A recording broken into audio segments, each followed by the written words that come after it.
monde s'étend avec la fin. C'est après le 1000 ans, les choses vont changer.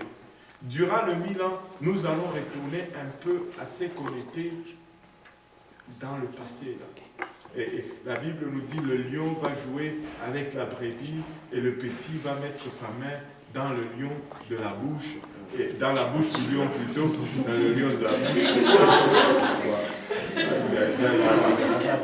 La fatigue, hein?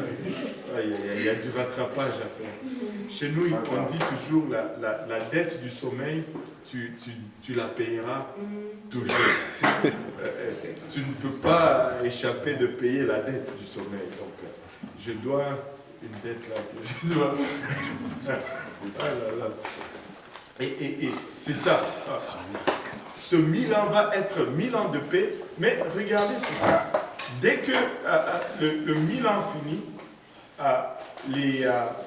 le diable est relâché. Que quelqu'un lise le verset 7, à partir du verset 7.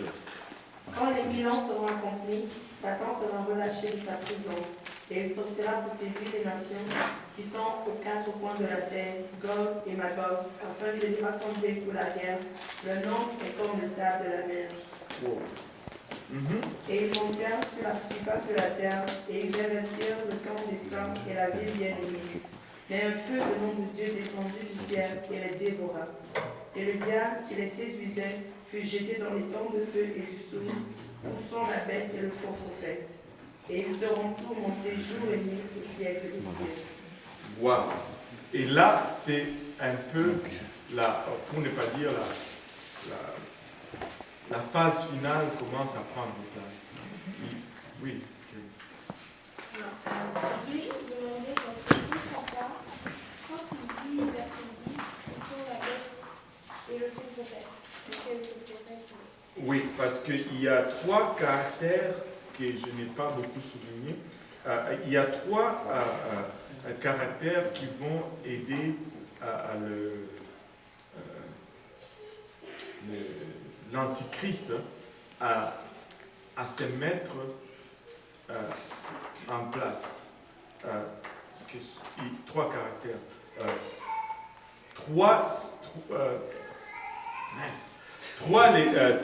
Trois secteurs, mais l'antichrist va venir au pouvoir avec l'aide du faux prophète. Au fond, le faux prophète va être à la tête de cette organisation religieuse. Parce que l'antichrist va utiliser trois leviers. La religion, l'économie et l'armée. Le chef de la religion va être appelé le faux prophète. Au fond, c'est lui qui va couronner l'antichrist comme étant le Messie. Parce que toutes les religions du monde vont se rassembler pour former une seule religion commune. Et comme on va avoir une religion globale, une économie globale et une armée globale, et l'antichrist va être le chef politique à la tête de tout cela. Maintenant, quand Jésus vient pour la première fois, le faux prophète et l'antichrist sont directement jetés dans les temps, mais le diable, lui, il est jeté dans un puits sans fond.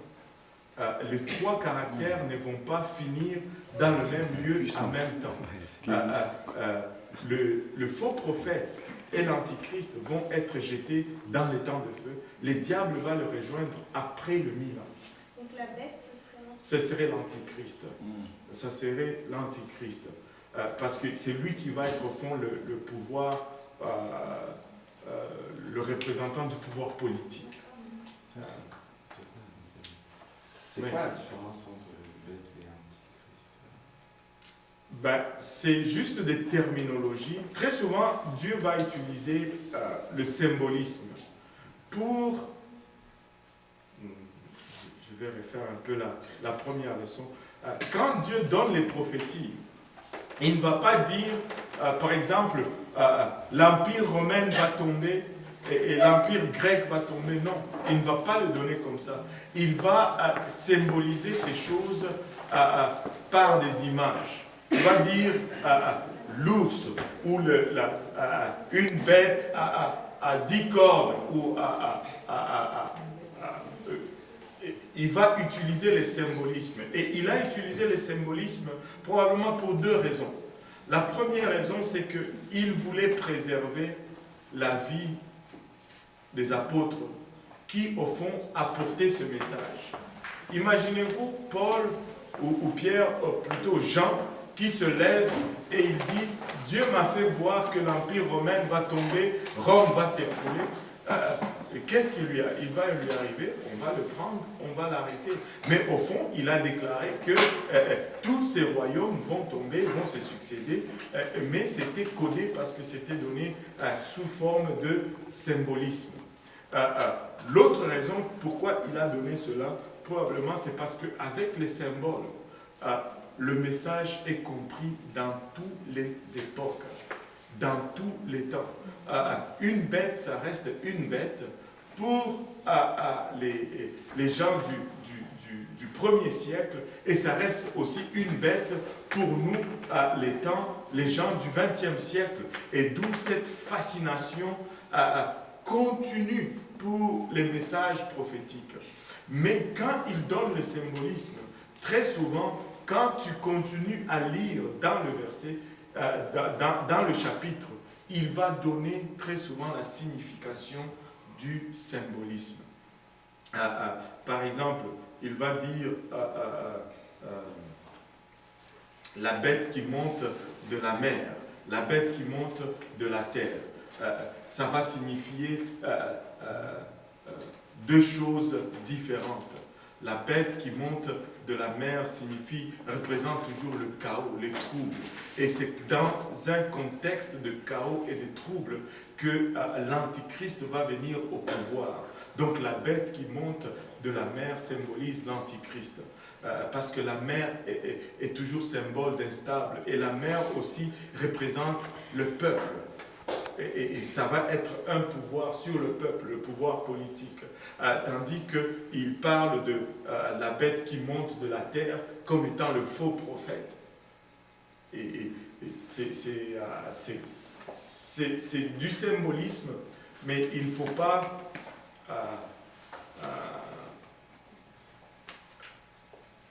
pas se perdre dans le symbolisme. Ouais, tu vois. Oui, Kelly. Ah, c'était pas une question, tu t'es gratté au fond. Je pensais que c'était une question qui venait là. Regarde, je pense que c'est dans le livre de Daniel. Non, c'est dans le livre d'Apocalypse.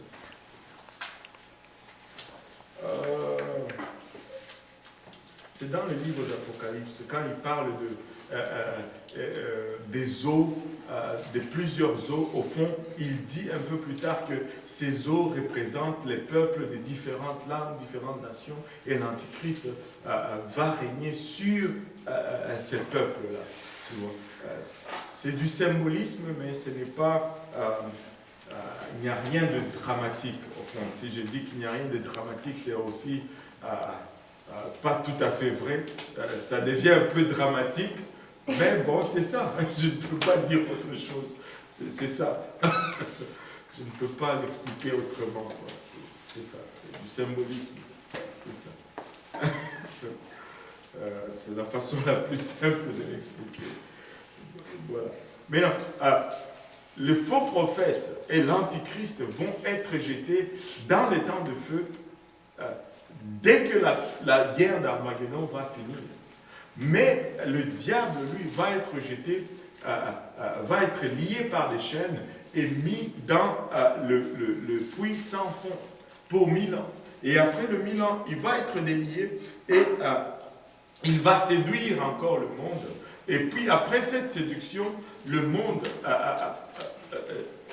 va s'élever pour faire la guerre à Christ encore, mais cette fois-ci, Christ ne va même pas bouger son petit doigt, un feu va tomber seulement du ciel et il va dévorer tous ces gens et ça sera la dernière guerre et ça sera fini avec la guerre.